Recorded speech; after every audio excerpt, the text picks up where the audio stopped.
Hello everyone.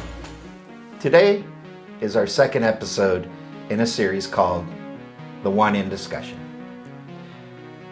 We are honored today to have Mr. Larry O'Brien, lifetime resident of Ottawa, businessman, philanthropist, and former mayor of this great city.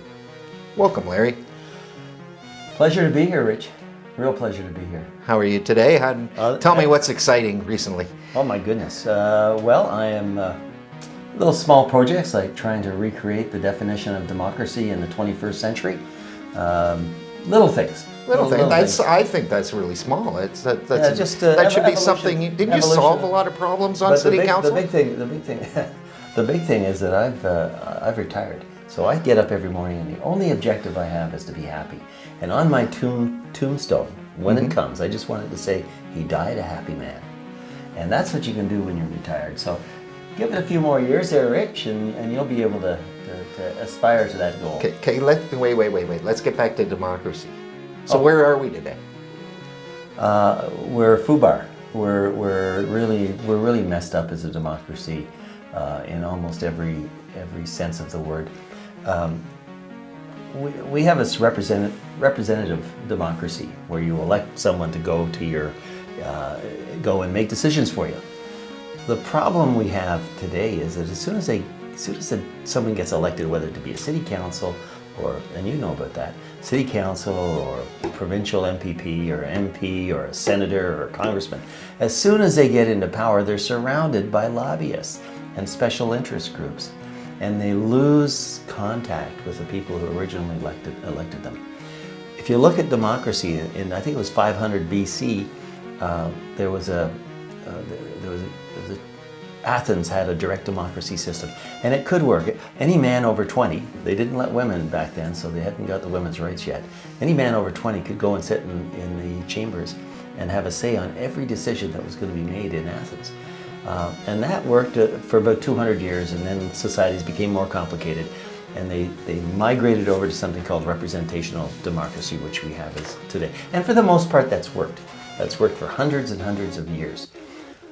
But of late, you can almost feel the rage, you can almost feel the discomfort from the citizens as they see their elected representatives not doing things that they want, but they see their elected representatives doing things that the NRA wants, or the Pharmaceutical Association wants, or the landowners want, or what have you. So I think it's broken, and I think it needs to be fixed. We happen to be very lucky. Today, in the last 15 or 20 years, technology has moved forward. And I think there's an opportunity for us to go back and look at democracy as it's currently exercised and try and figure out how we can make it better. And try and figure out how we can use things like blockchain and distributed autonomous organizations and NFTs to merge direct democracy with representational democracy in a manner that, quite frankly, could have the best of both worlds. So you could send your elected representatives to the Hill or to council, but when a big issue comes up, you could reach back to the citizens, and they could vote again on an issue. They could vote again on an option presented to them by the representatives. And I think that would, and then the weight of the representatives would be depending upon the support they get from the population. So one vote may be weighed heavier if they have, I want to buy a fire truck, I'm in City Hall. 9 members of council say, no way, we don't want to spend that money. How many years to buy that one fire truck? And one councillor says, yes. Go out to the people, and 90% of the people say, yes, we want the other fire truck. And therefore, that one vote on council should be worth 90% of the total voting, so the fire truck gets bought. Those are the things that we can do today in a secure and very imaginative way, using technologies that didn't exist 10 years ago. So why aren't we exploring that? Why are we not going down that avenue? And the reason we're not is that there's vested interest in the unions and the administration and the existing political system, and certainly the lobbyists don't like it if they have a bigger target that they actually have to lobby the public for their bad ideas or their good ideas. So I think that's the sort of thing I'm involved in now in terms of not-for-profit and nonpartisan activities. It's a very serious move, and it's got to be a cause. And so those things are very, very important to me, because I had the inside view of how politics works being a mayor for 4 years, and I'm also a businessman and a technologist. So it's time that we went to DGov 3, sort of Web 3. Well, it was time for us to consider, within practical limitations, how much we can get the people back working and having a say in the way we are governed. I know that was a long-winded question. No, that's you? great. But, that's great. I can tone down. I asked you about the future of democracy, and you gave me your answer. But my question is a little bit, to follow up on that, is a little bit on the media side and the digital marketing and the digital side, this electronic world we become. This is, generally speaking, I'm 55 plus, and I'm doing these interviews kind of in conjunction with a magazine called 55 Plus. And I find in this world today myself, I find that almost the quickness and technology has, in many instances, really taken the communication skills on a one-to-one basis out of our youth, out of our the younger generations. They don't, I like to say it's taken the human nature out of humanity. But when you cannot discuss and see facial expressions.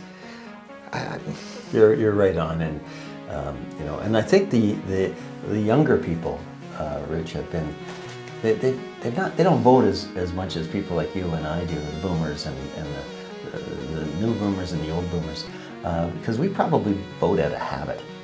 We're happy putting an X in a box every 4 years. Absolutely. But the younger people aren't as happy, and they don't vote not because they don't understand how the system works. They don't vote because they do understand how the system works, and they're not happy. So I think that group is going to want to get more involved in decisions at the municipal level, the provincial, and the federal level. And so you're absolutely right. Their expectations are higher, and the handshake and the good old It's a stuff. digital handshake. The other day I got on a text message a handshake. Yeah, that's pretty cool. Yeah, it's cool. But what's wrong with... But in complex, fast-moving societies, take Ottawa, 1 million people, how can a mayor actually communicate with 1 million people? They've got to use some form of technology. They've got to use mass media within reason, digital marketing and what have you. So we're sort of in a very awkward time. We've outgrown, the people have outgrown the way democracy is exercised. And so, because you're right, when you lose that handshake or that direct contact, so why don't we try to evolve democracy a little bit, so you can get the people more involved in what's going on at the decision-making level. And I say within reason. You still have to have administrative oversight of the options that they get to vote on, because there's budget implications, there's manpower implications, there's all sorts of practical things that need to be reviewed. But I'm a big believer, and it's time to evolve a democracy, because democracy and freedom are like an old married couple. They're indispensable to each other, right? They rely on each other. And like any old We got a quote there. And any old married couple are going to have the odd spat. They're going to have the odd fight. But as long as they continue to grow together, they will stay together. If not, there'll be a messy split. And I'm thinking now that we're starting to see some more spats than normal, when government does a little bit of high-handed activity, and they make decisions and they enforce mandates that say, whether you believe in them or not, you get forced into a mandate, or the heavy hand of the government coming down and implying the Emergency Measures Act to get rid of the trucks on Parliament Hill. Now that's awkward, because it certainly, a lot of people suffered because of that. On the other hand, most of us thought that freedom was immutable. You couldn't take it away because one government decides it wants to look like it's in charge. To be fair to the government, so I'm not considered partisan, there's no good choice. They didn't have a good choice. No, they didn't have any good choice. And we'll go back to the municipality. The municipality messed up. Yeah, that situation. So the federal government was taking all the heat, and they had to make a choice. They didn't have a good choice. They didn't have a good option. And I remember Chrétien saying that one time. He said, if I do this, I'm going to make 100,000 people happy. If I do this, I'm going to make a different 100,000 people unhappy. So, that unhappy. There is no right answer. But what they did is they showed that it is possible to take away our freedoms. And what was it Ronald Reagan said one time, that we're only one generation away from losing our freedoms? Yeah, you're absolutely right. I get worried about that. I get worried about this that we could lose our freedoms because more and more of the youth are Back to technology, QR codes, registration, all this So let's use it for good as opposed to control. Let's figure out how we can get the people back into the loop of making decisions for themselves, because we live in one of the best countries in the world. Absolutely. We're so blessed. Our food cost per capita, or as a percentage of annual income, is among the lowest in the world. I think we spend 15% of our average salaries to buy food. That's incredible. Some countries you're spending 80% of your income on food. We live in a beautiful, beautiful country, in a beautiful city, I might add. And unfortunately, we have some elections coming up.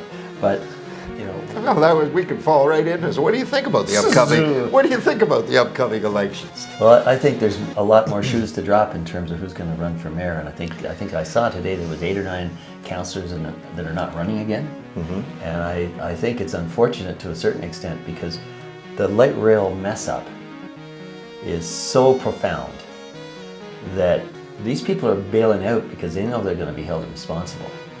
And during the election campaign, the focus is going to be on them. There's a reason Jim Watson didn't run again. I mean, he's been in charge of a group of people that have made a series of mistakes that are going to cost the city of Ottawa and the province billions of dollars.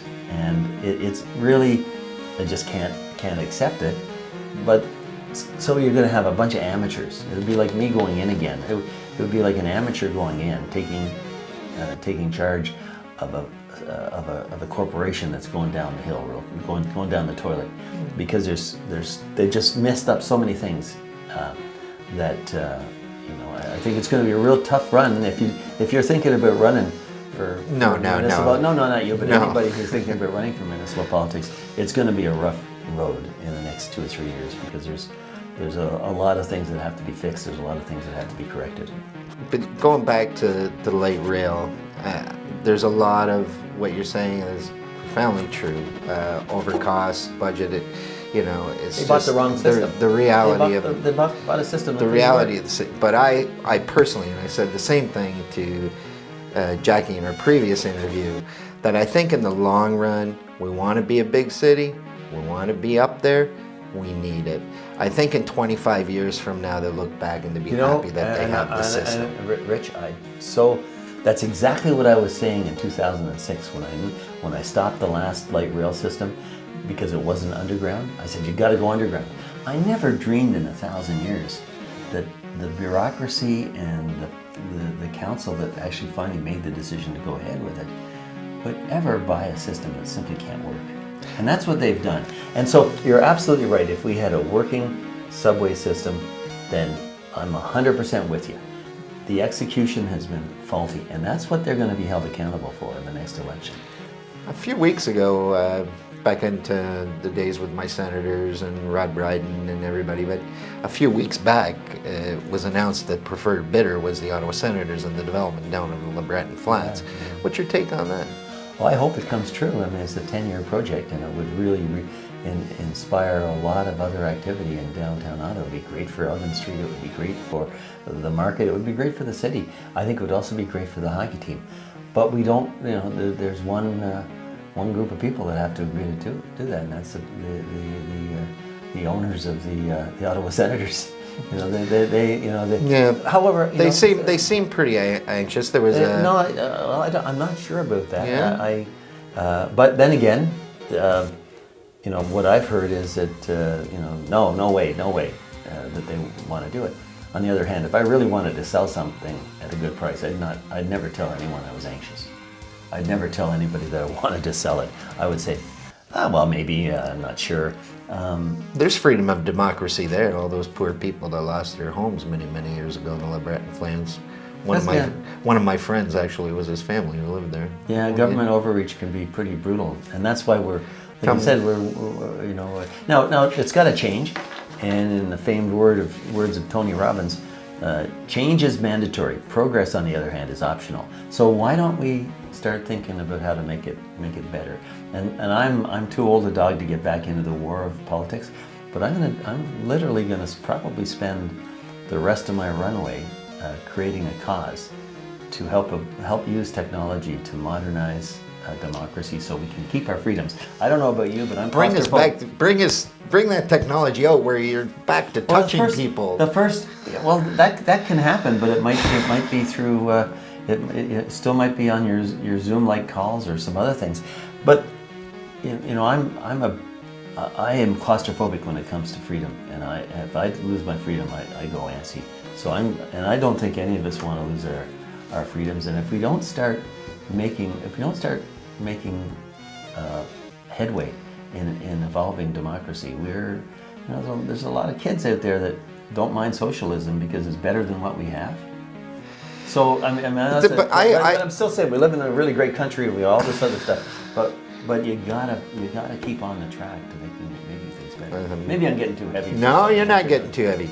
God rest his soul. My father fought in Monte Cassino, Polish infantry. I think part of my understanding right now is that the youth, we're losing all our veterans. They haven't faced these tragic situations. They haven't been taught about them. Like I grew up with it with my dad, who fought against communism and, wounded, did convalescence. I think there's a lot, you're mentioning socialism and a lot of the youth liking socialism and those kind of programs and stuff. But they don't grasp what it really is. We as a boomers need to act almost a certain amount like leaders in guiding. But what can we tell our friends out there that are over 55 to help us communicate that? We got to get out there and communicate this to the youth. Yeah. Well, but again, we don't have many vets left. Well, it doesn't need to be vets. It can be people like you and I who just become more, we're talking about this. This can't be enough. This can't be something that isn't talked about. I brought this up on purpose today because, every time I get a chance now, I talk about the relationship between freedom and democracy. And and the other thing people say, well, that they might dismiss it. You look at the brutality of what's going on in the Ukraine, and you see what happens when you have an authoritarian regime pushing its weight around. And that's just probably one of the brutalest things that we've seen, most brutal things that we've seen since World War II. A very good friend of mine, about 10 years older, if you can believe it, grew up in Berlin, 10 years old at the end of World War II. He was German, 10 years old. And the other day when he was watching what was going on in the Ukraine, this is a very, he will remain nameless, but he's a very senior, very successful businessman from the National Capital Region. And he cried for 2 hours after watching that because it brought back all the horrors my mother of did. a totalitarian regime. Or in that case, it was Nazi, but there's other forms of regimes that can take your human rights away and they don't admire human rights. They don't admire life, in fact, in many cases. So, we have to go out there and we have to act and we have to talk to people and we have to engage and use every tool that we can to try and bring people around to understand. It's worth fighting for. It's worth as in that other line I mentioned about Reagan. He said we're one generation away, so it's worthwhile fighting for. It's worthwhile. And we're part of that fight right now. Right now, I know. Right now. This is part of why I kind of started the discussion with, because I feel there are some things we need to get out there as the generation, like 55 plus, and we need to pass on some information to the youth out there. And we have some new tools, and new modern technology is giving us some new tools that can make democracy real again for the next generation. And that's what we have to focus on. And I don't mean just how you're voting, but how do you get involved in some of the major decisions. But what about the Big Brother, the overlying thought of putting something up that might be factual, but it's not even the government controlling what you can say anymore. It's like third-party businesses, or like Facebook and Instagram and Twitter and all those companies. That's another technical debate, but I'll just have to assure you, Rich, that there's ways of creating a distributed network based on governance that is independent of any of the media and independent of any of the large organizations. The blockchain is a very powerful tool, and if you have 50 cities in this country, or 50 cities in North America, acting as a node to a distributed blockchain, you're going to have all of the independence that you require, and it's going to, and if you play your cards right, on the issues you may not have as much secrecy as you want, but when you're talking about an issue, does it really matter if you vote for option A, B, or C? No, it doesn't really. But we still want to keep the secrecy about who you vote for, who to go and represent you, because that comes back and it's personal. But when it comes to issues, I think going back to the Athenian democracy, those people stood up and put, I want to do this. They put their hand up and said, I want to do that. I think that's a good thing to do. Well, maybe we should try and combine direct Athenian democracy with representational democracy. And it's a pretty novel idea that I think time has come. Well, I kind of realized that when I put all these questions together, you probably wouldn't have time for one. and sent them to you the other night, I thought we would. But there is, life experiences in Ottawa. Your business entrepreneurship goes back many, many years, with a couple of notable gentlemen in the beginning. The trials and tribulations. What kind of, what's the biggest life experience? What was the biggest thing in your life that kind of changed your path, or you recognized one way or the other, that said, hey, this is the direction I'm going, or I'm not going? Well, first of all, very, very lucky that my great-grandfather was born in Ottawa. My grandfather was born in Ottawa, and my great-grandfather came here in 1847 from Ireland. And as a result, I was born in 1949 and raised in this wonderful city called Ottawa, and was exposed to things like the telephone systems, and exposed to technology, and exposed to the city. So watching Ottawa grow and watching Ottawa mature was one of the things that enabled me to move on. I knew I wanted to be in technology. I was the luckiest guy in the world to watch Terry Matthews and Michael Copeland build Mitel. I worked with them at Northern Telecom before they started Mitel. I watched all of this Silicon Valley North being created in the early 70s. I was part of it. And it was just an absolute fabulous experience. So you were over at Cabato's restaurant once in a while? All the time, yeah. As a matter of fact, yeah, that's exactly. Cabato's restaurant was I eventually moved Callian into that. Yeah. And so, Cabato's I still go to Cabato's. That's where I had my victory celebration. I want to throw a quick shout out to my friend Vince. He's not feeling well. Is he Love not? you, brother. Is No, he not? no. He's not the owner of Cabato's for many years, and a huge community person. Amazing person. I still go to Cabato's in Stittsville, but it's his son that's running it. Yeah, Perry's running it. Perry's Yeah, running it. he's doing great. Where'd you live by, my friend? In 3 words. No, I'm just kidding. Only 2 things in this world you can count on: math and pleasure. Math? Math and pleasure, the only 2 things that are consistent in this world. Shall we explore one of them? So, but having said that, words that I live by, and it's always helped me, and it's not 3 or 4 words, it's think long term, add value to everything that you touch, to all the parties involved. Always be honest and be straightforward. And I don't mean just being honest as not telling a lie, but be honest by digging for the truth. Because the truth, there can be a lot of things that are pretend truths or false truths, so you have to dig for that. And the 4th and final value that I live by is never, ever, ever buy your banker a lunch. They already make enough money, those buggers. No lunch for the bankers anymore. Don't buy your banker Got it. lunch. Larry says no banking lunch. Let's change topics now. Let's get a little more lighthearted, and what's some funny story or some gaffe or something you regret that you embarrassed yourself, or we had Jackie Holzman talk about losing her chain. Look at her chain. Yeah, losing her chain. So we know your name's on there. Oh, yeah. I don't know. I didn't ask her if she found your specific link. No, though, no, I Larry. was after her. So my name. Oh, it was after. You're safe. I was safe. Yeah. You're safe. All right. So there's a couple of really funny experiences that I had. You couldn't have these experiences unless you were mayor.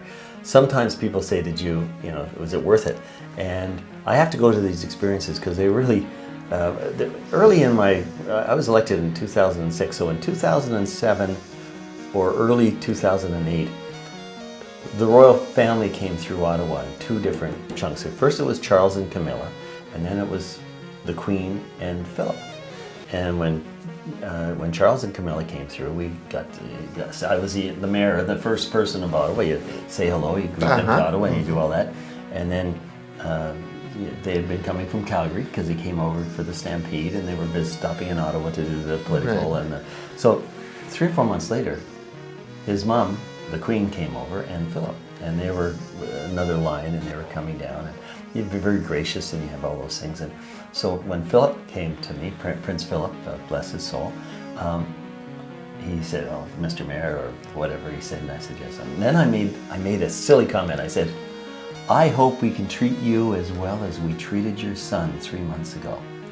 And he looked at me, and he started to walk away, and then he stopped, shuffled around, came right up into my face, because he was shuffling. He's an old guy even then. Yeah. Shuffled up to me, and he said, "What do you mean, hope?" Yeah, it's assumed. Yeah, no. What do you mean you hope you're going to give us? So that was, and then another one. There was David Wilkins was the American ambassador to Canada. Okay, and yes. at the time, George Bush 43 was in power, and he was coming to Ottawa, and Wilkins embarrassed me publicly in front of a big dinner party by saying how bad Rockcliffe Road was, and it needed to be fixed. And he went on and talked, and then he said, "Wish we had someone in this room who could fix it." And then everyone's sort of staring at me, and so anyways. It's okay. We need Katimavik Road fixed in Canada, so it's okay. So I went back, and we found that it wasn't a simple paving job. They had to dig it all up because it's like a 150-year-old road. It was just a disaster. But they adjusted the schedule so that it could be fixed before the president came, and it was done. So Wilkins said to me, "Would you like to meet the president?" And I said, "Yeah, I would like to meet the president." On the day he came up for the G7 meeting in Montebello, Okay. and then as he was coming up, he came in the helicopter to the airport. I got a telephone call, "Go to the airport." I went to the airport, and I was shuffled away. There was a group of about 500 people that he was going to say goodbye to. I wasn't allowed in there. I was taken out to the base of Air Force One. I was the only person standing at the base of Air Force One besides the Marines. And I'm saying, this is awkward. And there was no protocol people around, there was nothing. So I'm waiting, he goes in and he says goodbye to everybody. And then Wilkins and the president start walking out towards me, and I guess Wilkins was filling him in. What did he tell you, to get the road fixed? Yeah, Wilkins was probably filling them in, they were good friends. And the president was taking off his tie, and he was getting ready to relax. He was about 20 or 30 feet from me, and he raised his hand and he said, "Yo, Mayor." I didn't know how to respond. I really didn't. Say, "Yo, so I went, press." "Yo, press." And then we sat and we had a good conversation for 15 minutes, and We're all real. yeah, they're all real. We're all Everyone puts their real. pants on We're the all same way, people. And Philip has a great sense of humor, had a great sense of humor. So and it was just good. So those kinds of experiences, as a lifelong Ottawa person, never would have had a chance to do things like that. And I go on, there's another 50 like that, where you just get, one of the big benefits of being, the leader or the mayor of a city that's a capital city of a G7, G8 nation, is just that. You're going to be involved in everything, and that's kind of fun. To close out this amazing discussion, Larry, which has been very informative, I wish a little more controversial, though. What do we say to our friends out there, 55 plus? What do we need them to do in the end? Well, you're the guiding light for the younger generation, so you have to, I would suggest that you take your experience and you share it with the people, and you're patient with them. Remember, they've lived the people in the 2 generations under us, or they've never lived in the kind of world that we know is possible. And so you don't have to explain that to people, and just be patient. They'll get it. They'll get it. So let's get out there. That's Larry's word. Let's get out there. Let's do it. Just do it. Larry says share. Jackie says touch. Thank you again for being with us in discussion with the one. And thank you, Larry, for being here today. Thank you.